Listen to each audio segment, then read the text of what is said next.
হয় তাহলে দেশের বাকি সবাই সতর্ক হয়ে যায়, কন্ট্রোল হয়ে যায়, ঠিক না? আমি বলি না আল্লাহ কাজ আফিল কিসাস হায়াত, কিসাস মানে হত্যার পরিবর্তে হত্যা, প্রতিশোধ নেওয়া। একটা প্রতিশোধ দিলে বাকিদের হায়াত বেড়ে যায়, বাকিদের হায়াত বেড়ে যায়। কারণ দিবালোকে যেভাবে একজন হত্যা করছে, ধরে যদি তারে সেইভাবে হত্যা করে দেওয়া হয়, বাকিদের ভিতরে আতঙ্ক সৃষ্টি হয়ে যায়। আরে আল্লাহ, সরকারি বিচার এইভাবে ধরে জবাই দেবে, ও মারামারির দরকার নেই, যায় 2 কাঠা চলিয়ে যাক জমি, তবু খুনোখুনির মধ্যে যাব না। কতক্ষণ ঠিক না? এই খুনোখুনি এখন এই যে ঘুষ দেন কারা দেন? আমরাই তো দেই। অন্যায় নিজে করে সেই ন্যায় বিচারকে বিলুপ্ত করার জন্য আমি ন্যায় বিচারের পরিবর্তে ঘুষ দিয়ে বিচারটারে সম্পূর্ণ উল্টো নিচ্ছি। এখন করতে করতে স্বভাবে পরিণত হয়ে গেছে। বিচারকদের, উকিলরা, পুলিশরা, বিচারকরা সুন্দর করে আমাদেরকে শিখিয়ে দিচ্ছে, এইভাবে বললে আপনি কেসে জিতে যাবেন, ফাঁকে 3 লাখ টাকা মারে দেবেন। সুবহানাল্লাহ। ঘুষ খাওয়া হালাল না হারাম? জোর হলো না? ঘুষ খাওয়া খালি কোর্ট কাছারি, আদালত, ফৌজদারি, পুলিশ আর এলজিডিরা খায় না, গ্রাম্য মাতুব্বাররাও এই হালাল খায়। আছে না গ্রাম্য মাতুব্বাররা? কি সুন্দর গুল্লা গুল্লা কথা কইয়া কাজ করে বিচার করে ওখান থেকে 1 পকেট নিয়ে খাইয়া বাজারেতে বড় মাছ নিয়ে চলে যায়। কোনো কাম নাই, কাজ নাই, ক্ষেত নাই, খামার নাই। আবার ডাটের দামি 2600 টাকা দামে সাদা লুঙ্গি, মার দিয়া জামা, ডাটের জুতো, হাতে কুড়া লাকি, কোথার থেকে আসে দুদু? তুমি কোন অফিসে চাকরি করেন? আমি মোড়হাট অফিসে চাকরি করি, মোড়ে পেঁয়াজ বাদে আর আমি ছাড়াই দেই। আল্লাহ নাম কয়ে বললাম, আবার গঞ্জাম না লাগে যায়। সব জায়গায় এই মোড়হাট আছে, আমার গ্রামে আছে, আপনার গ্রামে আছে। এই গ্রাম্য ভিলেজ মাতুব্বাররা আদালত, ফৌজদারি, কোর্ট কাছারির জজ ম্যাজিস্ট্রেটদের চাইতে বেশি বড় ঘুষখোর। দুর্নীতির মুরব্বীরা যত। আর এই কি কয়, আমাদের দিকে একটা প্রবাদ আছে, মোল্লা মুন্সিতে গ্যাঞ্জাম থাকলে আমার ভাতের অভাব নাই। মোল্লা মুন্সিতে গ্যাঞ্জাম থাকলে আমার ভাতের অভাব নাই। মোল্লা মুন্সি গ্যাঞ্জাম করে, মোল্লারা মসজিদে ইমামতি করে, মুন্সিরা গ্যাঞ্জাম করে, মুন্সিরা ইমামতি করে। এই তো মসজিদের ইমাম এরা ছিল না, মোল্লা আর মুন্সি। তা মোল্লা আর মুন্সিতে গ্যাঞ্জাম বাজছে, সবাইকে মোল্লা মুন্সি বাদ, ফাঁকে ইমামতি করবে কিনা? আমি এবার ইমামতির ভাত খেয়ে বেড়াবো। তো দেশে মোল্লা মুন্সির গ্যাঞ্জাম বাধায় রাখতে পারলি, এ মাতুব্বার লুঙ্গির অভাব হয় না, আর বড় মাছ কেনার অভাব হয় না। কতক্ষণ? যত দুর্নীতি, মিথ্যা, যত অন্যায় এই বিচার করে। এই ইনসাফ তুলে নিয়ে গেছে জিবরাইল আইসা, কারণ তোমরা নিজেরাই দুর্নীতি পছন্দ করো, কাজেই দুর্নীতিবাজ মাতুব্বার তোমাদের জন্যই যোগ্য। এটা তোমাদের জন্য সেট করে দিয়ে গেলাম। যাইতে যাইতে সময় লেগে যাবে, যে ওয়াজ করবো তার একদিক চলে যাচ্ছে, এদিক তাকান, খেয়াল করেন। 10 নম্বরে যাইয়া জিবরাইল 10 নম্বরে একটা কাজ করব, সেটা হলো আমি কোরআন শরীফের ভিতরের থেকে অক্ষর তুলে নিয়ে যাব। হুজুর সেই সময় চমকা খাই উঠছে, ও জিবরাইল এই যে করিও না জিবরাইল, কারণ এতে একটাও তার আমার মাতুবাড়িতে করি না। আমার আগের থেকে আল্লাহ লিস্টই দিয়ে দিয়েছে, আমার কিয়ামত হওয়ার আগ পর্যন্ত আমার কি কি ডিউটি আছে। আপনার পরে আমার এই কাজগুলো করার অর্ডার আসমান থেকে আছে। আমি লাস্ট ফিনিশিং কোরআন নিয়ে যাব। কেন নিবা কোরআন শরীফ? যখন উম্মতে কোরআনের সম্মান দেবে না, কোরআন পড়তে যাবে না, ঘরে কোরআন যত্ন করবে না, ঘরের ভিতরে ইংরেজি বাংলা বই পুস্তক, পেপার পত্রিকার টেবিলের উপরে জায়গা পাইছে, শোকেসের মধ্যে জায়গা পাইছে, তাদের জন্য আবার কি বলা হয়, এই ওয়াল ক্যাবিনেট বানাইছে, তার ভিতরে সুন্দর করে ইংরেজি বাংলা বই পুস্তক সব আছে। কোরআন শরীফ খানে জায়গা পাই নাই, তারে নিয়ে তুইছে মাছার পর কুলার উপরে, চুলার পিঠি যে মাছা সেই জায়গার তাকের উপরে, ভাত খাওয়ার ওই জায়গা একটা র্যাক, তার উপরে কোরআন শরীফ, নাই তার গায়ে জামা, নাই তার গায়ে বাইন্ডিং, তার ভিতরে পাতা ছিঁড়ে যাচ্ছে, উড়ে উড়ে পায়খানার দ্বারে চলে যাচ্ছে পাতা। কোরআনে ওই জায়গায় বসে বদদোয়া করে, রব্বুল আলামিন কি করব, দেখো তোমার বান্দারা কি করে। কিয়ামতের ময়দানে কোরআনে নালিশ করবে, আর কোরআনে নালিশ করবে হুজুরির কাছে, আর নবী আল্লাহর কাছে বলবে, নবী পাক বলবে, রব্বি ইন্না কওমি ইত্তাখাযু হাদাল কুরআনা মাহজুরা। আল্লাহ আমার উম্মত কোরআন পড়ে নাই, কোরআনের ইজ্জত করে নাই, কোরআনের সম্মান করে নাই, কোরআন পড়নেওয়ালারে দাম দেয় নাই, কোরআনের সাথে আমার কোরআনের সাথে বেইজ্জতি করেছে, অপমান করেছে কোরআনকে। আল্লাহ তুমি এর বিচার করো। আল্লাহ দুনিয়ায় থাকতে খেয়াল করেন, যাদের বাড়ি কোরআন আছে, যত্ন করেন না, পড়েন না বাবা, বছরে এর মধ্যে একটা পৃষ্ঠা খুলে পড়েন না। ঘরের ভিতরে কোরআন পড়নেওয়ালা বানাবেন। কোন পরিবার আছেন বলতে পারবেন? আপনাদের বাড়ির 7-এর উপরে যাদের বয়স আছে বুড়ো পর্যন্ত, পরিবারের সব সদস্যগুলো কোরআন শরীফ পড়তে পারে, এরকম পরিবার কয়জন আছে? আল্লাহর ফজলে আমার পরিবারের ভিতরে শুধু আমার প্রতিবন্ধী ছেলেটা ছাড়া আর আমার ওই নাতি ছেলে 2 বছর বয়স, এছাড়া বাকি আমার পরিবারে সব কোরআন শরীফ পড়তে পারে। 4টে ছেলে 1টা মেয়ে আমার হাফেজ হয়ে গেছে। রমজানে তারা কয়েক খতম কোরআন পড়ে, আমি কোরআন পড়ি। আমার ওয়াইফ ও সংসারের হাজারো কাজের ভিতরে বছরে 1-2টা কোরআন খতম করে। আপনি কোরআনের সম্মান করবেন, কোরআনে আপনারে সম্মান দেবে। কোরআনে আপনারে সম্মান দিলে বাতের অভাব হবে না, চাকরির অভাব হবে না, ব্যবসায় মার খাবেন না, খেত খামারে মার খাবেন না। কোরআনকে আপনি সম্মান করবেন। আল্লাহর নবী বলেন, মান জাআলাল কুরআনা আমামাহু কাদাহু ইলাল জান্নাহ। যে ব্যক্তি কোরআনকে সামনে রাখে, দুনিয়ায় কোরআনে তারে সম্মানিত করে, আর আখিরাতে কোরআনের রাহবারি কইরা হাসরের মাঠে বলবে, এ জামাল আমার সাথে আসো, কামাল আমার সাথে আসো, খালেক মোল্লা আসো, লালটু আসো, বল্টু আসো, জুয়েল আসো, টুয়েল আসো, এ টুলুলুলু আমার সাথে আয়, ডলি বলি জরিনেছো কিনা আমার সাথে আয়। তোরা দুনিয়ায় আমার আমি কোরআন রে পড়েছিলি, সম্মান করেছিলি, আয় জান্নাত খুঁজে পাচ্ছিস না, আমি তোদের রাহবারি করে জান্নাতে পৌঁছাইয়া দেব। আল্লাহু আকবার। আমান জালাল কুরআনা কলবা জারিহি। আর যে ব্যক্তি কোরআনকে পিছে রাখবে, সাকা গুইলান নার, হাসরের মাঠে ওই কোরআনও তোমার পিছনে থাকবে। বিশাল লাঠি হাতে নিয়ে কোরআনে বলবে, আয় আমি তোর পিছনে আছি। ওয়াসিকাল্লাযীনা কাফারু ইলা জাহান্নামা যুমারা। ফেরেশতারা সাথে থাইকা কোরআন রে আল্লাহ বডি বানায় দেবে, তার হাতে একটা লাঠি দেবে। কোরআনকে দুনিয়ায় যারা পিছে রাখছেন, পড়তে চান নাই, সম্মান করেন নাই, খেয়াল করে না, পড়তে চান নাই, সম্মান করেন নাই, ইজ্জত করেন নাই, কোরআনের গায়ে জামা দেন নাই, ঘরের ভিতরে ভালো জায়গা রাখেন নাই, সন্তানদেরকে ভালো কোরআন পড়া শেখান নাই, নিজে কোরআন পড়তে শেখেন নাই। এমনকি যদি কোরআন পড়ার জন্য একটা ছেলেরে বাজেট করেন যে এই ছেলেটারে হুজুর বানাবো, সেটা কোনটা? যেটা বেরেনি উঠা না, যেটা চেহারা ভালো উঠা না, যেটা জুয়ন ভালো ওইটা না, বাইটিয়ে খাটো, ঠ্যাং খোড়া, চাই দক্ষিণ দিক, দেহে উত্তর দিক, চোখ কানা, অন্ধ, পঙ্গু, গলা শূন্য, পেট মোটা, মাথা সাইকেলের সিটির মতো 3 কোনা, আটা দেয় রাস্তায় দিয়ে চলে যায় খালের মধ্যে। আব্বা তুমি হক্কানি হুজুর হইয়া সঙ্গে খুঁজে দেখেন, 2-1 জন আছে আলাদা। আমরা সব কয় ভাই আমার তো নিজের অবস্থার পার্শ্বকর আদায় করতে আলহামদুলিল্লাহ। আমার আর ভাইগুলো খুবই সুন্দর, হ্যান্ডসাম, সুটম বডির অধিকারী। তা আমার আব্বা ওই পার্সিয়ালিটি হয়ে যায় নাকি, এই জন্য সাইডারে হুজুর বানাইছে, যাতে কিয়ামতে আব্বা ধরা না পায়। কিয়ামতের ময়দানে সন্তান আপনার বিপক্ষে মামলা দেবে। শুনছেন না হুজুরকে কাছ থেকে? সন্তানে বলবে, রব্বি ইন্না কওমি রব্বি লা, কি বলে, রব্বানা আরিনাল্লাযাইনি আদাল্লানা মিনাল জিন্নি ওয়াল ইনস। জিন আর ইনসানদের মধ্যে থেকে যারা আমাদের গার্জিয়ান ছিল, ওরা আমাদেরকে ধ্বংস করছে। একটু দেখো, ওকে একটু দেখো, কারে কারে দেখো, আব্বারে দেখো আর মারে দেখো, দেখি এর ভিতরে তো দোজকে, কয় না ওভাবে হবে না, আমি একটু দেখো কি এরবি ক, তা নাহলে দেখাবো না। কয় না জালহুমা তাহতা আকদামিনা, পাত তলে ফেলাইয়া সুপায় একটা পাড়া দেবো আব্বারে। মার বুকের উপর উঠে লাফাবো, যেই মার বুকের দুধ খাইছি ওর বুকের উপর উঠে আমি লাফাবো। আব্বার গাড়ে পাড়া দিয়ে দোজকে যাবো। রব্বানা আতিহিম দাইফাইনা মিনাল আযাব। আর আমার চোখের সামনে আমার ভাষা যদি একটা বাড়ি দেয় ফেরেশতারা, আমার আব্বারে দিতে হবে 2 দিয়ে, মারও 2 দিয়ে দিতে হবে। কেন তুই এরকম খেপলি কেন? কয় যে আদাল্লানা, উনরা আমাদের গুমরা করছে। ছোটবেলায় কিছু বুঝতাম না, কেজি স্কুলে আমরা চিনতাম না, নুরানি মক্তব্য চিনতাম না, তা উনি আমারে নুরানি মক্তবে না দিয়ে কেজি স্কুলই দিয়েছে কেন? এরপরে আরবি না পড়ায় ইংলিশ মিডিয়ামে দিল কেন? ইংলিশ মিডিয়ামে দিয়ে সে আনতে প্রাইমারি পাস করার পর আবার হাই স্কুল, তাও ইংলিশ মিডিয়াম। ওই ভিকারুন্নিসা, খয়রাতুন্নিসা, সেই সমস্ত দামি দামি স্কুলই দিয়ে লাখ লাখ টাকা খরচ করে আমার আজকে ইহুদ নাসারা খ্রিস্টানদের কালচারে চালাইয়া আজকে আমার জাহান্নামী বানাইছে। আমার যে আব্বা মা আমার ব্যাপারে এত ত্রুটি করেছে, এত অবহেলা করেছে, আমার পায়ে কুড়াল মারছে, ওই আব্বা মা বেচতে গেল না দোজকে গেল, ও আমার দেহা দরকার নাই, গেটি ধরে পাত তলে ফেলাইয়া আমি দোজকে যাব। আল্লাহকে লিকুল্লিন দে ফাইন, তুই তো কলি তোর বাপের দাবি ডবল দাবি করছে, ওটা দিয়ে দিলাম তোর বাপরে, তোরও ডবল হবে। আমার ডবল হবে কে? যেদিন তুই ওই মৌলানা নাসির সাহেব, ওহিদ সাহেব এদের বয়ান শুনছিলি, তারপরে স্টার্টিং ঘুরেই দিতি, খালি আব্বা আমার বর করে বসে রয়েছ, শেষ সময় তো তুমি একেবারে দুধ খাও না, ভালোই তো বোঝো, সেই সময় একটু স্টার্টিং ঘুরে দিতি, তা দিস নেই কেন? হ্যাঁ বাবু হিতাল্লা যে আবাল আহরে বা তাই তো ঠিকই কইছে আল্লাহ, তাই দেওয়া গোষ্ঠী চোদ্দ বাড়ি এবার সাই গোষ্ঠী বাড়ি কা।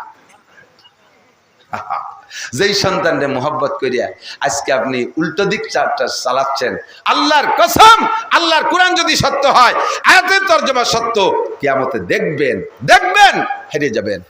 IABM পাস করাতে কোনো গুনাহ নাই, কোনো গুনাহ নাই, কিন্তু শুরুতে তাকে আসল মানুষ বানানোর সবকটা দিয়ে দেন আগে। এই যে সমস্ত নুরানি মাদ্রাসা না, আল্লাহর রহমত, এগুলো আসমান থেকে নতুন রহমত নাজিল হয়েছে, বলেন আলহামদুলিল্লাহ। এখানে ছেলেরা মেয়েরা 3 বছরের ভিতরে ক্লাস 5 পর্যন্ত লেখাপড়ার এমন যোগ্যতা অর্জন করে যা আপনার হাই স্কুলে ক্লাস 10 আলারও তাদের সাথে অনেকের সাথে মুখ পাততে পারবে না। হাতের লেখা টাইপের মতো, ইংরেজি বাংলা আরবি সবকিছু হাতে লেখা, আর দ্রুতগামী ওই রকম, খুব দ্রুত লেখক, এভাবে top top top top top করে লিখে দিচ্ছে, চকচক করতেছে অক্ষরগুলি, একটা অক্ষরের কোনো মাপ জপের মধ্যে খাটো বড় নাই। 60টি মাসলা, নামাজের 60টি মাসলা মুখস্থ করতেছে, 40টা হাদিস তরজমা সহ মুখস্থ, নামাজ ভাঙ্গার কারণ, অজু ভাঙ্গার কারণ, সব কিছু, পায়খানা যার দোয়া, ঘুমানোর দোয়া, খাওয়ার দোয়া, শোয়ার দোয়া, বিয়ে হওয়ার দোয়া, বউ নিয়ে ঘুমানোর দোয়া, সব দোয়া ওই জায়গা থেকে পড়াই দিচ্ছে। সব কিছু শিখে যখন মুসলমান হয়ে গেল, এরপরে কলেজে পড়ান, বিশ্ববিদ্যালয়ে পড়ান, ডাক্তার বানান, ইঞ্জিনিয়ার বানান, কোনো দোষ নাই। আপনার সচিব ছেলে আপনার জানাজার ইমামতি করবে, আপনার ডিসি ছেলে আপনার জানাজার ইমামতি করতে পারবে, আপনার এসপি সন্তান আপনার জানাজার ইমামতি করতে পারবে। তারে সেই যোগ্যতাটা গোড়ার থেকে দিলে সে ডিসিএসপি হলেও কোনোদিন ঘুষের টাকায় হাত দেবে না, হারাম খাবে না, কারণ কোরআনের ফোকাস যার ভিতরে আছে, কোরআন যার মধ্যে আছে, ঘুষের টাকায় হাত দেওয়ার সময় হাতের মধ্যে কোরআনে যাইয়া হাতটা এটাই নিয়ে ধরবে। ডিসি সাহেব এই টাকা ধরা যাবে না, জজ সাহেব এই টাকা ধরা যাবে না, দারোগা সাহেব এই টাকা ধরা যাবে না। এরকম ডিসিএসপি জজ আমার কাছে শতাধিক জানা আছে আল্লাহর রহমতে, যারা 1টি টাকা ঘুষ খায় না, 1টি টাকা ঘুষ খায় না, এবং একজনে ডিপার্টমেন্টে চাকরি করে, একজন আর একজনের টাকার চাও খায় না। এক এসপি সাহেব ওসি সাহেবের কাছে গেছে, আমার পরিচিত এক এসপি, ওসিরও আমি চিনি, এসপি সাহেব ওসি সাহেবের কাছে গেছে বিশেষ প্রয়োজনে, মানে ওই থানা তদন্ত করতে গেলে এসপি সাহেব যদি ওসি সাহেবের ওখানে যায়, তাহলে ওসি সাহেব কি পরিমাণ শ্রদ্ধা করবে না। উনি হলো ডিস্ট্রিক্ট প্রধান, উনি হলো থানা প্রধান। তো বলছে চা নিয়ে আসতি, স্যার স্যার চা নিয়ে আসি, না না না আমি চা খাবো না, স্যার একটু খান, আমার টাকায় দেখাচ্ছে, না না মোটেই খাবো না, আমি চা খাই না। কারণ এসপি সাহেবেরও সন্দেহ আছে ওসি সাহেবের টাকার উপরে, তাই উনি খাবে না, খালুই না, খাইলই না। আরে এই এসপি সাহেব রাত্রে এক রাতে তাহাজ্জুদ মিস নেই। আমার কাছে কয়েকজন দারোগা আছে, যেই দারোগারা একটা রাতে তাহাজ্জুদ মিস করে না। আমারও অনেক রাত ছুটে গেলে যেতে পারে, কিন্তু উনাদের তাহাজ্জুদ ছোটে না, 1 টাকাও ঘুষ খায় না। এমন চরিত্রের অধিকারী অফিসার আছে আল্লাহর রহমতে। কাজে ইংরেজি বাংলা পড়া দোষ না, দরকার হলো শুরুতে তাকে কোরআনের সবক দিয়ে দেওয়া। কথা কন, মান জালাল কুরআনা আমামাহু কাদাহু ইলাল জান্নাহ ওয়া মান জালাল কুরআনা খালফা যারিহি সাকাহু ইলান নার। যে ব্যক্তি কোরআনকে সামনে রাখবে, আজকে আমি একটা কাজ করি দোস্ত, খেয়াল করেন, হাসরের মাঠে সব মানুষ কিন্তু ন্যাংটা হয়ে উঠবে। একটু নড়াচড়া দেখলাম না যে ঘটনা কি শোনেন নাই না? হাসরের মাঠে উঠবেন না আপনারা, নাকি যে যে কবর আছেন ওই জায়গায় গাতি বেরিয়ে পড়ে থাকবেন? না পারবো না উঠতে, থাকতেই পারবা কাকা? আল্লাহ কা নুখরি জুকুম তাকরুজু না, তোমারে বেরোতি কবে নামা জামাল কবার লালটু বলটু কিটা কোন বাগানে আছে শুয়ে, আমি তো মেলার দিন আগে তোরা মরে গেছিস আমার মনে নাই, কিটা কোয়ানে আছে উঠিয়ে, আল্লাহ এই কবে নাকি? আল্লাহ কা নুখরি জুকুম তার তা নুখরা, আমি বের করে চলবো, সাড়াশিতে টেনে বের করবো। এবার বেরোবেন কিভাবে? দুনিয়ায়ও বেরোইছিলেন যেভাবে, হাসরের মাঠেও সেভাবে বেরোবেন। দুনিয়ায় মায়ের পেট থেকে বেরোইছেন তো যুব্য ভরিয়ে, পাগড়ি ছিল না মাথায়, ন্যাংটা হয়ে বেরোন নাই, হাসরের মাঠেও ন্যাংটা হয়ে উঠবেন, হাসরের মাঠে ল্যাংটা হয়ে উঠবেন। লজ্জায় মরে যাচ্ছে সিদ্দিকা আয়েশা রাদিয়াল্লাহু তাআলা হুজুরের কাছে এই হাদিস শুনে, হুজুর আমরাও ন্যাংটা হয়ে উঠবো, আমাকেও পরনে কাপড় থাকবে না? কি কয় হুজুর? জানেন আমরা তো এক ফ্যামিলির, আব্বা মা, আমরা ভাই বোন ছেলে মেয়ে, আপনার আমরা একসাথে এক জায়গায় দিয়ে থাকবো, তে সবাই ল্যাংটা থাকলে কেমন দেয়া যাবে? হুজুর কয় আয়েশা ওই সময় পরনে কাপড় থাকবে না ঠিক, কিন্তু কের সতরের দিক আর কে দেখার হুঁশ থাকবে না। বাগে যদি দাওয়া শুরু করে আর এই লুঙ্গি যদি বাবরা গাছের সাথে বাঁধিয়ে ফতে থাইয়ে যায়, সে সময় কি লুঙ্গি চিনতে থায় মাথায়? বাঘরে কি কোয়া যায় যে তুই একটু শরীর দাঁড়া লুঙ্গিটা নিয়ে নেই, বাঘে দাবড় দিলি লুঙ্গি খুলে গেলে যেমন লুঙ্গি নেওয়ার কথা মনে থাকে না, হাসরের মাঠটা এর চাইতে 1,00,000 বাঘে দাবড়ালি যেমন হবে তার চাইতে ভয়ানক হবে। উলাঙ্গাই উঠবেন। এরপরে আল্লাহ তাআলা কাপড় পরানো শুরু করবে। সর্বপ্রথম কাপড় পরাবে হযরত ইব্রাহিম আলাইহিস সালামকে, যেহেতু নমরুদ তাকে উলাঙ্গা করে আগুনে ফেলাইছে আল্লাহ। এরপরে আমাদের নবী সাল্লাল্লাহু আলাইহি সাল্লামকে পড়াবেন সবার আগে, বাকিদের ভিতরে ইব্রাহিম আলাইহিস সালাম সবার আগে। আর আপনারা যারা আজকে একটা আমল করবেন এর বদৌলতে আল্লাহ তাআলা আপনাদেরও প্রথম কাতারে পোশাক পরায় দেবে। যাদের বাড়ি কোরআন শরীফ আছে, যাদের বাড়ি কোরআন শরীফ আছে আপনাকে বাড়ি কয় যে না ও পড়ার বাড়িতে মসজিদে জুমা দিয়েছি, অনেকে আছে কয় যে ওই ইজ্জত করতে এনে সম্মানত এনে তাই মসজিদে তুইছি। আপনাদের বাড়ি কোরআন শরীফ কি 2-1 হলেও আছে? যাদের বাড়ি কোরআন শরীফ আছে অবশ্যই ভালো কাপড় নাই কোরআনের গায়ে। মহিলারা হয়তো কুটি খেতা, সায়াত তেনা, পুরন ব্লাউজ, বালিশ যেটা নালাতে নালাতে আঠা আঠা হয়ে গেছে ওর তুলু অপারেশন করে ফেলাই দিয়ে ছুটাই দিয়ে খারে দিয়ে তার মধ্যে থুয়ে দিছে। ইদানিং তো শপিং ব্যাগ হয়েছে বাজারি ব্যাগের মধ্যে কোরআন শরীফ, অথবা পোলাপানের হাফ প্যান্ট ছিঁড়ে গেছে এক টাং খুলে ফেলাই দিয়ে আর একটা ট্যাঙ্গের মধ্যে ভরে থুয়ে দিছে। এই কোরআন শরীফের এই অপমান বেইজ্জতি না করিয়া 1 সপ্তাহের ভিতরে বাজারে সবচাইতে যে দামি কাপড় পাওয়া যায় ওই দামি কাপড় দিয়ে আল্লাহর কোরআনকে একটা জামা দেওয়া যাবে? কারা কারা দেখি অন্তর থেকে বলেন। যারা কোরআনকে জামা দেবেন আল্লাহ তাআলা কোরআনের দোয়ায় হাসরের মাঠে আপনাকে প্রথম কাতারে পোশাক পরাবে। আল্লাহ আপনাকে প্রথম কাতারে পোশাক পরাবে। সত্যি দেবেন তো? ওয়াদা খিলাফ করেন না, দেন, ইনশাআল্লাহ লাভ আছে। বলতে যে অনেক দূর সরে চলে আসি। আমাদের সংবিধান বইয়ের নাম কি? কোরআন। এই কোরআনে যখন অভিযোগ করবে আল্লাহ আর টিকা যায় না, ফলে না, জানে ফেলায় তুই, এর মধ্যে জিবরাইলকে পাঠিয়ে দেবে, জিবরাইল যাও উম্মতের কপাল পড়ছে, কাগজ জায়গায় থাক, ভিতরে থেকে হরফ নিয়ে আসো। ওই রাত্রে ভিতরে থেকে আল্লাহ তাআলা হরফ নিয়ে যাবে, আর কোরআন শরীফে কোনো অক্ষর থাকবে না। এটা হলো জিবরাইলের 10ম নম্বর বার আসা। এরপরে আর দুনিয়ায় কোনো মোমেন্ট থাকবে না, সব পাইকারি কাফের আর কাফের হয়ে যাবে। আমাদের জন্য আল্লাহ পাক যালিকাল কিতাবু লা রাইবা ফি হুদাল লিল মুত্তাকিন, আমাদের পথ প্রদর্শনের জন্য, আমাদের রাহবারি করার জন্য সংবিধান বই পাঠিয়েছে কোরআনে কারীম। কথা বলুন ঠিক কি ঠিক না? কোরআন আমাদের জন্য রাহবার হিসেবে এসেছে। শুরু থেকে আলিফ লাম মিম বিসমিল্লাহির রহমানির রহিম আলহামদুলিল্লাহ থেকে শুরু করে একেবারে সূরা নাসের সিন পর্যন্ত আল্লাহ পাকের কালাম। কোনো একটা অক্ষর সম্পর্কে সন্দেহ করলে ঈমান নষ্ট হয়ে যাবে। ওর ভিতরে যত বিধিবিধান আসছে সব বিধিবিধান আমার বিশ্বাস করা ফরজ। প্রত্যেকটা আয়াতের সম্মান একই রকম। আগের জায়গা মতো চলে আইছি, এতক্ষণ অস করি নেই, এইটুক কববিদায় এতক্ষণ ধরে বানাইছি।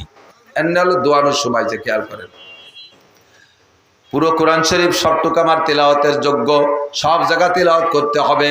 সাথে প্রত্যেকটা হরফে হরফে আলহামদুলিল্লাহ সূরার আ কই হামজা পড়লেও 10 নেকি, সূরার নাসের সিন কইলেও 10 নেকি। 10টা একটা হরফের বিনিময়ে আল্লাহ 10টা করে নেকি বরাদ্দ রেখেছেন। এই কোরআন শরীফের কোনো সূরা থেকে কোনো সূরা কম না, কোনো আয়াতের চেয়ে কোনো আয়াতের মর্যাদা কম না। তবে খেয়াল বিশেষ কিছু সূরা আছে, বিশেষ কিছু আয়াত আছে। এই সমস্ত আয়াত আর সূরার ফজিলত আল্লাহ পাক নিজেই বেশি দিয়েছেন। একটু খেয়াল করব, যেমন সূরা ইখলাস পুরো কোরআন শরীফের ভিতরে যে সূরা নামকরণ করা হয়েছে, নামকরণের কারণ আছে, এদিক তাকান। ওই সূরার ভিতরে যে শব্দগুলো আছে, আয়াতগুলো আছে, ওর ভিতরে ইম্পর্টেন্ট সবচেয়ে গুরুত্বপূর্ণ শব্দটা দিয়ে সূরার নাম করা হয়েছে। যেমন সূরা বাকারা। এই সূরা বাকারার ভিতরে বাকারার নাম রাখছে কেন? বাকারাতুন মানে গাই। কদ্দুর যাইয়ে হযরত মুসা আলাইহিস সালামের জামানের একটা গায়ের কিচ্ছা ওর মধ্যে আছে, এই জন্যই বাকারা। এক সূরার নাম নামাল কেন? নামাল মানে পিপিলিকা। এই নামাল পিপিলিকার কিচ্ছা, নামলায় সুলাইমানের সামনের পিঁপড়ের কিচ্ছা ওই সূরার মধ্যে, এই জন্যই সূরায় নামাল নাম রাখছে। সূরা ইয়াসিন কারণ প্রথম শব্দ ইয়াসিন, কিন্তু সূরা ফাতিহা আর সূরা ইখলাস এই দুটো সূরার নাম রাখছে, এই যে শব্দ দিয়ে নাম রাখছে ওই শব্দ সূরার মধ্যে নাই। সূরা ফাতিহার মধ্যে আল ফাতহু শব্দ কোনো জায়গা নাই, অথচ তার নাম ফাতিহা। আর সূরা ইখলাস তার ভিতরে ইখলাস শব্দ কোনো জায়গা নাই। কুল হুয়াল্লাহু আহাদ আল্লাহুস সামাদ লাম ইয়ালিদ ওয়া লাম ইউলাদ ওয়া লাম ইয়াকুল লাহু কুফুয়ান আহাদ, কোন জায়গায় ইখলাস আছে? সূরা ইখলাসের একবার যদি পড়েন 10 পারা কোরআন শরীফ পড়ার সওয়াব। এই সূরা ইখলাসকে যদি পরপর 3 বার পড়েন আপনার আমলনামায় পুরো এক খতম 30 পারা কোরআন শরীফ পড়ার নেকি লেখা হয়ে যায়। সুবহানাল্লাহ কইছেন, খুশি আছেন তো? প্রশ্ন আছে? কোনো প্রশ্ন আছে? আমার আছে প্রশ্ন। তো 3 কুলহু বললে যদি এক খতম পড়ার নেকি হয়, তা এক খতম খাটিয়ে পিঠে ভর্তি যাবো কে? 30 পারা পড়লে যে নাকি 3 কুলহুতে যদি তাই নাকি হয়, তা আমি এই 2 মাস ধরে খাটিয়ে পিঠে 30 পারা ভর্তি যাবো কে? এই প্রশ্ন তো হয়। এই প্রশ্নের অ্যান্সার হলো, খেয়াল করেন, আমরা যে খানা খাই, খানা খাওয়ার মূল উদ্দেশ্য কি? খানা খাওয়ার মূল উদ্দেশ্য হলো ক্ষুধা নিবারণ। কতক্ষণ? খানা খাওয়ার মূল উদ্দেশ্য কি? ক্ষুধা লাগছে যাতে ক্ষুধা মিটে যায়, এইটা না? তো ক্ষুধা নিবারণের জন্য খানা খাই। ক্ষুধা নিবারণের 2টা পদ্ধতি আছে। একটা খেয়াল করেন, খুব বুঝার মতো একটা জিনিস। ক্ষুধা নিবারণের জন্য একটা হলো আপনি গরুর গোশ, খাসির গোশ, মুরগির গোশ, পোলট্রির গোশ, কই মাছ, শৈল মাছ, খল্লা মাছ, ইলিশ মাছ, বল মাছ, রসপান পিঠে, চিতই পিঠে, দুবি পিঠে, বাপি পিঠে, ইত্যাদি ইত্যাদি পিঠে, আরও 4-5 প্রকার মিষ্টি, লাস্ট ফিনিশিং দই, এরপরে যাইয়ে 7 আপ, পান্টা, কোকাকোলা, এই 30-40 প্রকারে খাইছেন। খানার কলজেটা ভরে যাচ্ছে, পরাণে আলাদা রকম স্বাদ পাচ্ছে, লাস্টে পরাণও ভরে গেল, পেটও ভরে গেল, ক্ষুধা নিবারণ হয়ে গেল, ঠিক না? আর এই ক্ষুধা নিবারণের আরেকটা পদ্ধতি আছে। ডাক্তাররা ক্যাপসুল বানাইছে। একটা ক্যাপসুল খালি আর কি দিতে না। কথা বোঝেন নাই? কারণ খাবারের উদ্দেশ্য হলো ক্ষুধা নিবারণ। 10 প্রকারের খাইয়েও ক্ষুধা নিবারণ হয়, আর এক ক্যাপসুলিও ক্ষুধা নিবারণ হয়। তো এক ক্যাপসুল খাইয়ে যে ক্ষুধা নিবারণ হয়, 10 প্রকার খানা খাইয়ে যে ক্ষুধা নিবারণ হয়, দুটো কি এক? 10 প্রকারে খানা খাবেন, তরকারি খাবেন, তাতে একটা যে মজা পাবেন, ওই মজা তো ক্যাপসুলের মধ্যে নাই, ঠিক না? 30 পারা কোরআন শরীফ আলহামদুলিল্লাহ থেকে নাস পর্যন্ত রিডিং পড়লে এই 10-20 প্রকারের তরকারি দিয়ে খানা খাওয়ার মতো। যে সুরো পড়বেন ওই সুরের মজা আলাদা, যে আয়াত পড়বেন তার স্বাদ আলাদা। আর কুলহু সুরে রাখছে আল্লাহ আমাদের মতো মূর্খ পাবলিক গরিব গুড়াবাগের জন্য, যে তোরাই 20 প্রকার কিনে খাতি পারবি না, কোন মতো একটা ক্যাপসুল খেয়ে থাইস। এই জন্য 3 কুলহু এক খতম পড়া যাবে। 10 পারা পড়ে ফেলবে এখনই আমরা। পড়েন বিসমিল্লাহির রহমানির রহিম। কুল হুয়াল্লাহু আহাদ আল্লাহুস সামাদ লাম ইয়ালিদ ওয়া লাম ইউলাদ ওয়া লাম ইয়াকুল কি? এক মাঠে 2 চাষ দিলি মাটি থাকে না, কি করছেন জানেন? আমি শুনছি তো সব। সেই কোন জায়গাতে পিয়ে যেতে শুরু করে লাস্টে মসজিদের টাকা কালেকশন হচ্ছে। একটা কপ হবে না, সব আসেন চুপ করে। আমার টাকা গোছান একদার দিয়েছে বাড়ি টাকা কম দিলে সামনে বার আসবে না, কয়ে মিলে নিলাম। আগের থেকে কন্ট্যাক্ট করি না, পরেও করি না। কম দিলি দাওয়াত রাহি না, কেন কম দেবেন কেন? আমরা যতটুকু কষ্ট করি সব মানুষ বসে রয়েছে। আর এক বেটা ডাকাইতে আইসে বলে তারে 1 লাখ টাকা দেবেন, হেলিকপ্টারে আনবেন। আমরা পাই আইটে আইসি বলে আমাকে ওদের দাম নাই। দিলি সবাই দেবেন, না দিলি কেউ দেওয়া লাগবে না, আমার একটাও দেওয়া লাগবে না। ওইরকম সবাই খালি এতে ফেরত দেবেন। আলহামদুলিল্লাহ, শুক্রিয়া। যা কামাই হচ্ছে তাই 2 মিশে খেয়ে বেড়াবো ইনশাআল্লাহ। দুঃখ লাগে, নারকেলের জোড়ার চাইতে সুবরির জোড়ার দাম বেশি হয়ে গেছে। আব্দুল গফফার সাহেব হুজুরে আওয়াজ করতে এনে 5000 টাকা দেয়, আর হুজুরের ছাত্র হুজুরের কাছে হুজুরের কাছে পড়ারও যোগ্যতা রাখে না। কয়টা গজল গাইয়ে সে 60,000 টাকা নিয়ে চলে যায়, পাঙ্কু গুলা পান। আর আমরা সেই জায়গা বস্তা ভরে টাকা দিই। ওই যেমন কইছি না, পুলিশকে নষ্ট হচ্ছে আসামিরা, আর এই বক্তাকে নষ্ট হচ্ছে পার্টিরা। আগের বক্তারা এরকম সরল ছিল, আমরাও সরল ছিলাম। আজও কন্ট্যাক্ট করি না। একটা কাজ করি, দাওয়াত দেওয়ার সময় 2-5 হাজার টাকা বলে রেখে দিই। কেন? এই বছরও 10টা দাওয়াত, এই যে কয় 2 মাস আসছে, এই 2 মাসের মধ্যে 10টা দাওয়াত মিস করছে। যারা কিছু অ্যাডভান্স দিয়ে যায়নি ওরা আমার কয়ও না। মাহফিলের দিন আমি ফোন দিছি, তোমাকে মাহফিল না আজকে? কয় না হুজুর, হবে না। তো হবে না তো আমার আগের থেকে কবি না। কয় জামাল তুই কইস নেই? ওকা যে কামাল তোরে দি কলাম কতি? কয় আমার মনে চেল না। আমি দিনটা খালি বসে রয়েছি, অথচ কত মানুষ চাচ্ছে দিতে পারল না। আর যদি 5,000 দিয়া থাকতো ওর বাপরে বেশি হলে মাহফিল করতো। এই জন্য কিছু রাহি, বাকি গুনিয়ে দেখি যা দেয় ফিটির হইতে চলে যাচ্ছে। এই অক্টোবর মাসের প্রত্যেক দিনই মাহফিল করছি, মিস হয় নাই খুব একটা। প্রত্যেক দিন 1-2টা মাহফিল করি। আমার আজকের পকেটে এর মধ্যে যে কয় টাকা আছে, অল্প কয়টা আছে, এছাড়া আমি কোনো টাকা রাখতে পারিনি। আজকেও মাদ্রাসায় 1 লক্ষ টাকা দিয়ে এসছি। যা কামাই করি বাড়ি বাজারে 3,000 টাকা দিছি, ছোট 2 ছেলের 2,000 টাকা দিছি, ওকে জন্য 2টা মুরগি কিনে পাঠাইছি, ওই যে গ্রিল মুরগি 1300 টাকা দিয়ে রুটি মুটি দিই, আর আমার তেলের টাকা ছাড়ার কোনো টাকা নেই, সব মাদ্রাসায় দিয়েছি। আল্লাহ পাক আমারে মাদ্রাসা দিয়েছে, আমি মাদ্রাসা করার জন্য, আমি এই জন্য এখান থেকে কিছু আমার নেওয়া লাগবে, তাই নেই যেহেতু আমারও তো মাদ্রাসা চালাতে হবে, কালেকশন করতে পারি না, আমার মাদ্রাসার জন্য করতে পারি না, আপনাদের জন্য করতে পারি না। আমি নিজে দুর্বল, এই জায়গায় দুর্বল, আমি অত্যন্ত দুর্বল। কষ্ট নিয়েন না, একটা টাকা কেউ দেবেন না এই মাদ্রাসা আজকে, ঠিক আছে? যা দিয়েছেন বহুত দিয়েছেন, একটা টাকা দেবেন না, যার সময় 500 করে টাকা দিয়ে যাবেন। আমি 1 টাকা দিতে নিষেধ করছি, একটা আর কি দেয় ও দেওয়ার আছে না তো, নাইও পকেটে খেয়ে 1 টাকা মরহুম হয়ে গেছে, মার্ডার হয়ে গেছে, একটা 2 টাকাও তো নাই না, 5 টাকাও যায় বাপ, সেলেসা শুরু হয়ে গেছে, ও তো কিছু দেয় না, একটা বিড়ি কাটি গেলেও 5 টাকা লেগে যায়। ভয় নাই ভাই, টাকা চাচ্ছি না, ভয় নাই, বসেন। আল্লাহ কি বলছি তাহলে 3 কুলুতি আমাদের 10 পারা 1 খতমের নাকি, বলেন আলহামদুলিল্লাহ। সূরা ইয়াসিন 1 খতম পড়বেন, 10 খতম কোরআন শরীফ পড়ার নাকি পাবেন। ভাই এদিক তাকান, কোরআন শরীফের ইবাদতের একটা ফজিলত আছে। আল্লাহ পাক বলেন, মান আমিলা সালিহাম মিন যাকারিন আও উনসা ওয়া হুয়া মুমিন, নারী আর পুরুষ যদি ঈমানের সাথে নেক আমল করে, আল্লাহ কয় তারে প্রতিদান মূলটা দেব আখেরাতে, ফালা নুহাইয়ান্নাহু হায়াতান তাইয়্যিবা। প্রত্যেকটা নেক আমলের বিনিময়ে দুনিয়ায় তাকে আমি একটা প্রতিদান দিয়ে থাকি, দুনিয়ায় সুখময় শান্তির জীবন যাপনের ব্যবস্থা আমি করে দেই, বলেন না সুবহানাল্লাহ। সূরা ইয়াসিন তিলাওয়াত করলে 10 খতমের নেকি, এদের তো ভেস্তে যেয়ে পাবো। দুনিয়ায় কি হবে?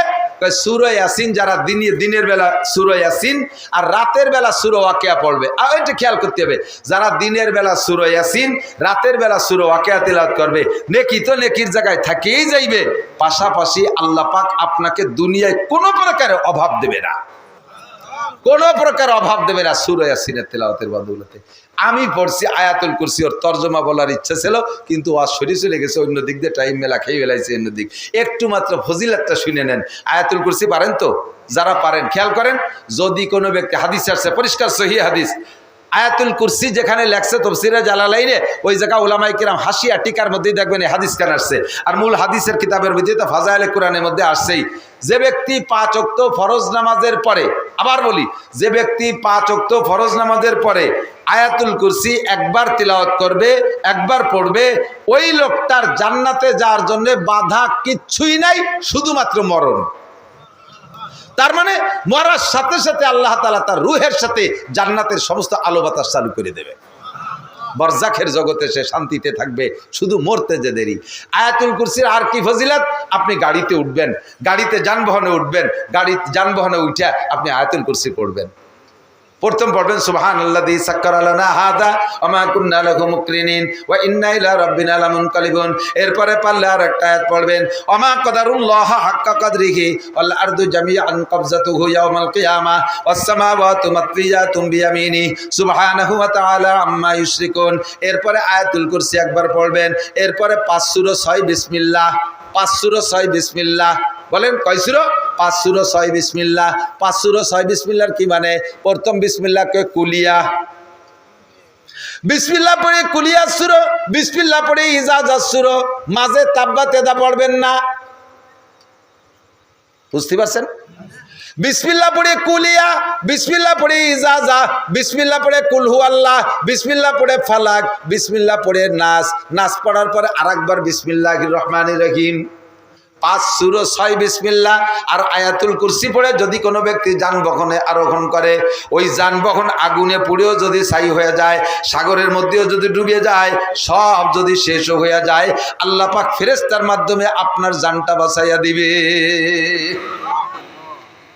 আয়াতুল কুরসির ফজিলত। আপনার বাড়ি পাহারার জন্য নাইট গার্ড লাগবে না। আপনি রাত্রে শোয়ার আগে কপালের এই জায়গা হাত দেবেন, আমার দিকটা কান, আর চক্ষু বন্ধ করে মনে মনে কল্পনা করবেন আপনার বাড়ি বন্ধ দিচ্ছেন, বাড়ির মেন গেটের একটা সাইড, মেন গেটের মাঝখানে আপনি হাত দিচ্ছেন, এরকম মনে করবেন। আস্তে আস্তে করে হাত কপালের পাশ দিয়ে ঘুরবেন আর আয়াতুল কুরসি পড়বেন। পড়তে পড়তে পড়তে পড়তে ওয়াসিয়া কুরসিউস সামাওয়াতি ওয়াল আরদ ওয়ালা ইয়াউদুহু হিফযুহুমা ওয়া হুয়াল আলিয়্যুল আযীম।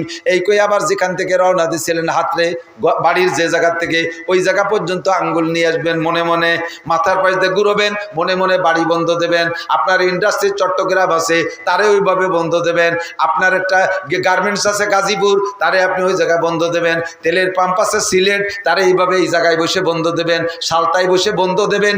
আল্লাহ পাক রব্বুল আলামিন আসমানি ফেরেশতা দ্বারা আপনারও ইন্ডাস্ট্রিজ কলকারখানা ঘর বাড়ি, আপনার একটা ছেলে পড়ে ঢাকা, ওরে আপনি বন্ধ দেবেন। মাইয়েটা বিয়ে দিয়েছেন চট্টগ্রাম, তার বাড়িটা বন্ধ দেবেন। আপনি জায়গায় বসে বন্ধ দেবেন। আল্লাহ পাক ফেরেশতার মাধ্যমে আপনার ঘর বাড়ি জায়গা জমি সব কিছু পাহারা দিবে। এর মধ্যে চোর ঢুকতেই পারবে না। যদি চোর আগের থেকে ঢুয়ে বসে থাকে, চোর তো বন্ধ দেওয়ার পরে ঢুকলো না, যদি আগের থেকে ঢুয়ে বসে থাকে তারপর তো বন্ধ দিয়ে বেড়াচ্ছে, ও বাইরে উঠতে পারবে না। যে কোনো বাহানায় ও থেকে যাবে, হয় সাধুর বেশ নিয়ে থেকে যাবে, নয় ডাইরেক্ট মালে হাত দিয়ে চোর সহ মাল সহ জায়গায় দাঁড়ায় থাকতে হবে, অথবা যে কোনো ভাবে একটা তার থাকতেই হবে, ও বাইরে উঠতে পারবে না। সকালবেলা যখন আপনি বেরোবেন তারপরে গেট খুলবেন, বন্ধের গেট খুললি তারপরে বেরোয় যাবেন। হেফাজত করনেওয়ালাকে ওয়াসিয়া কুরসিয়ুহুস সামাওয়াতি ওয়াল আরদ। ফজর বাদ মাগরিব বাদ আউযু বিল্লাহি সামিউল আলিম মিনাশ শাইতানির রাজিম তিনবার পড়ে হুয়াল্লাহুল্লাযী, বিসমিল্লাহ পড়বেন না, বিসমিল্লাহ পড়বেন না, বিসমিল্লাহ পড়বেন না, হাদিসে নাই। বলবেন যে তা বিসমিল্লাহ কি খারাপ জিনিস, হলদি দোষ কি?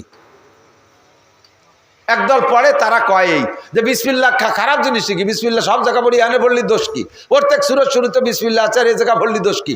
আর তাই যদি কন দোষ যদি না হয় তাহলে নামাজ পড়লি দোষ কি? নামাজের কোনো দোষ আছে? নামাজ নেকির কাজ না? তা মাগরিবের নামাজ 3 রিকাত, বাংটা 3 রিকাত না পড়িয়ে 4 রিকাত পড়িয়ে পুরোই দেন, সমান বানাই দেন। নামাজে কি দোষ নাকি? নামাজ কি খারাপ জিনিস নাকি? 4 রিকাত পড়েন। কন এবার কি করবেন?